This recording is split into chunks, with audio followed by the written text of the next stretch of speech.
Hi everyone, welcome to my backyard. This is my happy place when I am not able to be at the beach. You just saw my satsuma tree. Got an elderberry bush here and one further down past my blueberry bushes. I'm hoping to make some of our own elderberry jam and elderberry syrup, which is supposed to keep you good and healthy. If you've tried to go blueberry picking this year, you know that the frost, the late frost that we had, took most of the berries, so they're kind of slim pickings at the moment, but I'm at least glad that the bushes themselves survived. A new addition to my garden is this Peggy Martin rose bush. When we first moved to the North Shore in 2002, I had a beautiful one on a trellis behind my St. Therese statue, and I just decided that I had been missing the bush long enough, and so I bought myself a new one, and it's got a couple little blossoms on it. I'm looking forward to it climbing up all over this fence and making a really pretty show behind my Blessed Mother garden. Another toll that the freeze took was to this tree. I'm trying to think of what you call it. It's got beautiful lavender blossoms in spring and the heart-shaped leaves. It's making a comeback, as you can see, but we lost the trunk and so forth. I have just transplanted some daisies that had gotten really thick, so it's going to take a little bit, I think, for them to come back. I've been watering them a couple times a day to help them make it through the heat. And here's our muscadine bush. My husband loves muscadine wine, that's his favorite, so we would love to get enough. Hey friend. We would love to get enough to try making our own wine or some jam at some time. Here's my little St. Anthony garden and a bird bath that badly needs bleaching. Yeah.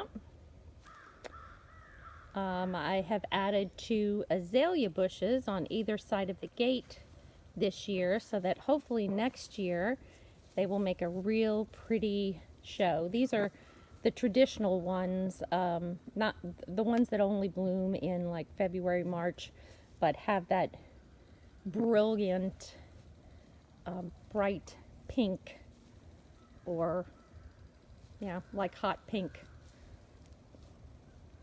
flower. All right, this is a passion flower vine that the swallowtails just love to eat up in the spring and in the fall. In this bucket here is a mystery plant.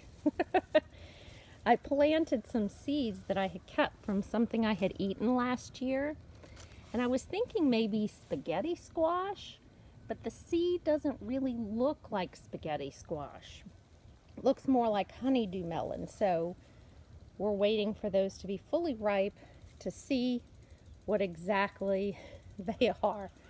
I've just taken down my sweet peas off of this trellis.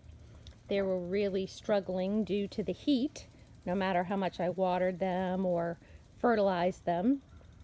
So I've also taken the carrots out of this bed. They're done, and actually I could plant some more.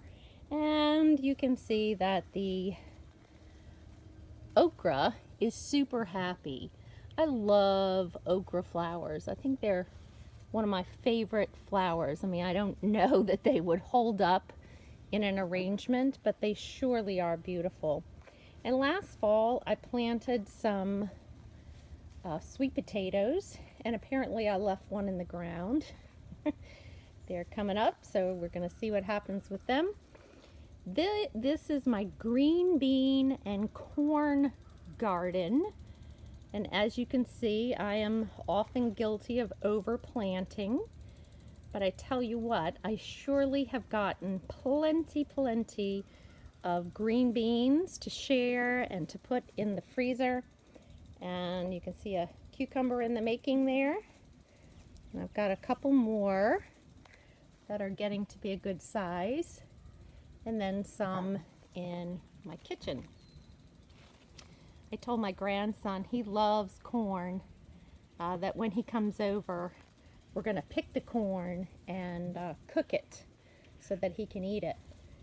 My tomatoes are doing pretty well. You can see some of them are ripening. I've got cherry tomatoes as well as Creole tomatoes. But I do, even though I have pruned the bush and fertilized it, I keep getting these yellow leaves, which is me no likey. If anybody has any tips regarding that, I would appreciate it. I had some wonderful romaine lettuce in this bed, which we have eaten all up. I don't know what kind this lettuce is, but my family was not really a fan of it. So I've kind of just let it go to seed, and I'll be pulling that up soon. And right there in that little area, I've planted a couple of peanuts. I would like to try to grow peanuts, but it's been a couple weeks and they are not coming up. Now this bed I know looks really, really pitiful, but when the potato bed starts to look really scraggly and brown and pitiful, you know what that means, don't you? It means it is time to harvest potatoes. So I will be doing that. Oop, there's another one peeking out.